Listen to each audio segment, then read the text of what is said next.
দুনিয়াতে যত অদ্ভুত অদ্ভুত প্রশ্ন সব আপনি মুসা আলাহিস সাল্লামের মাথা থেকে পাবেন। বিভিন্ন বিষয়ে আল্লাহরে প্রশ্ন করতেন। সাইয়েদনা মুসা আলাহিস সাল্লাম আল্লাহরে বললেন, আল্লাহ আপনি আমার এমন একটা জিকির শিখাইয়া দেন যে জিকিরটার শব্দ আপনি আর আমি ছাড়া কেউ জানবে না। দিনে রাতে সব সময় এই জিকির আমি করব, আপনারে ডাকবো, কিন্তু শর্ত হলো এই জিকিরটা জানবে শুধু আপনি আর জানবো শুধু আমি। আল্লাহ বললেন, মুসা পড়ো লা ইলাহা ইল্লাল্লাহ।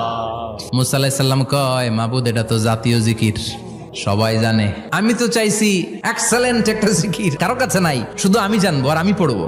আল্লাহ বললেন, মুসা এই লা ইলাহাকে যদি এক পাল্লায় রেখে দাও, তাম বিশ্ব, 7 আকাশ 7 জমিনটারে তুলে যদি তুমি আরেক পাল্লায় রেখে দাও, লা রাজাহাত কাফাতু লা ইলাহা ইল্লাল্লাহ, মুহূর্তের মধ্যে লা ইলাহার পাল্লা ভারী হয়ে যাবে। ও মুসা, তুমি যতই এক্সক্লুসিভ জিকির চাও, লা ইলাহার চেয়ে দামি জিকির আমার কাছে নাই।